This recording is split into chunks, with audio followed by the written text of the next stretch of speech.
A Sociedade Espírita Bezerra de Menezes apresenta o estudo da série O Evangelho segundo o Espiritismo.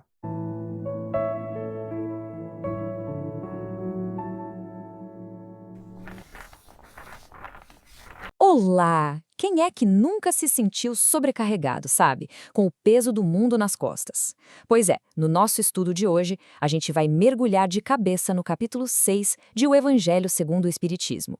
Ele traz uma perspectiva que pode virar a chave na nossa forma de encontrar alívio e propósito, mesmo naqueles momentos que parecem não ter saída. E tudo começa com essa promessa central de Jesus. É um convite aberto para todo mundo que sentiu o peso das aflições, das responsabilidades do dia a dia. Repare que ele não promete remover os fardos, mas oferece um jeito novo de carregar esses pesos. Um jeito que traz alívio para a alma.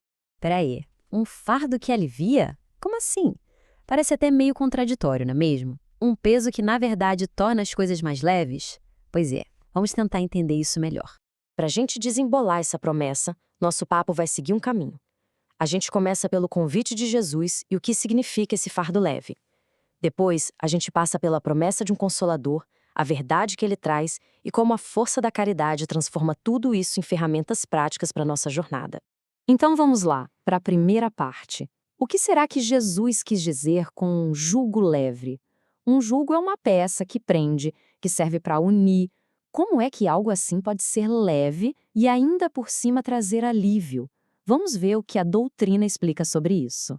Então, o Evangelho segundo o Espiritismo explica que esse jugo não é um conjunto de regras novas e pesadas, nada disso.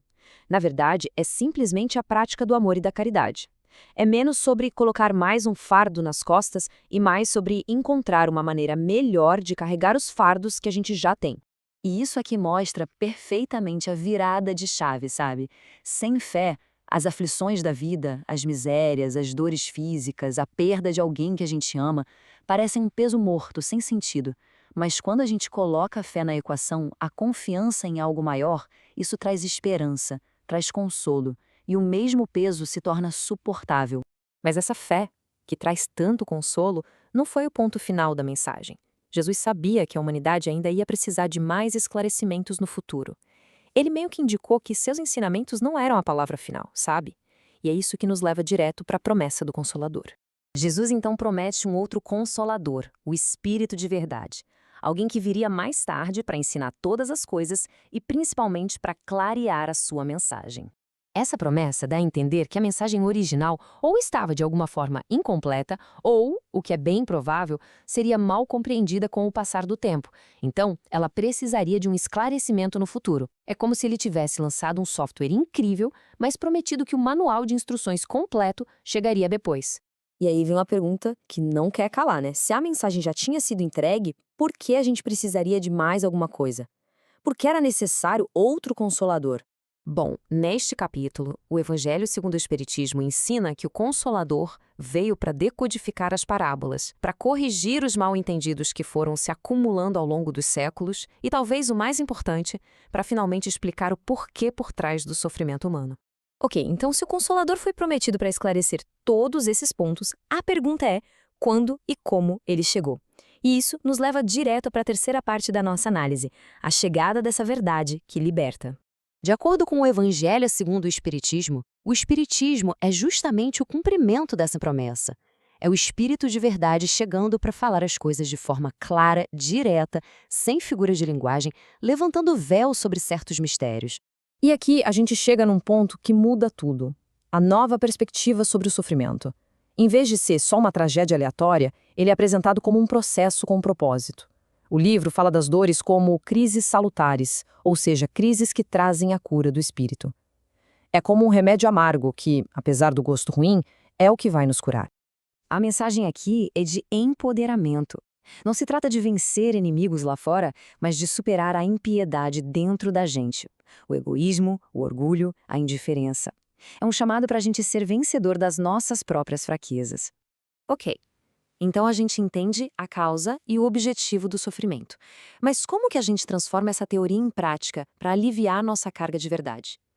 A resposta está na força da caridade. O livro ensina que o alívio não vem de ficar de braços cruzados, mas da ação. Pensa naquela paz que a gente sente depois de ajudar alguém sem esperar nada em troca. Esse sentimento do dever cumprido é o verdadeiro repouso para o espírito, uma calma que o mundo material não consegue oferecer. O espírito de verdade destaca duas palavras como um lema para encontrar a força: devotamento e abnegação. E o ponto crucial é que estas não são só virtudes abstratas, mas ferramentas práticas para a alma. O devotamento nos dá um norte. A abnegação poda o nosso egoísmo.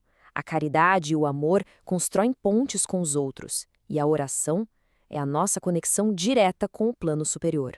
Com essa caixa de ferramentas em mãos, todo esse conceito aterrissa na nossa vida diária. Não é sobre uma filosofia distante, mas sobre a nossa própria jornada e como nós somos os artesãos do nosso destino.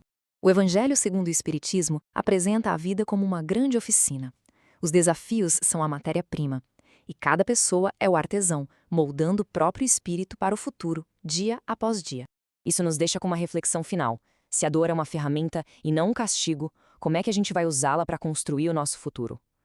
A resposta, segundo este capítulo, está em entender o propósito por trás dela e usar as ferramentas do amor e da caridade para transformar sofrimento em crescimento.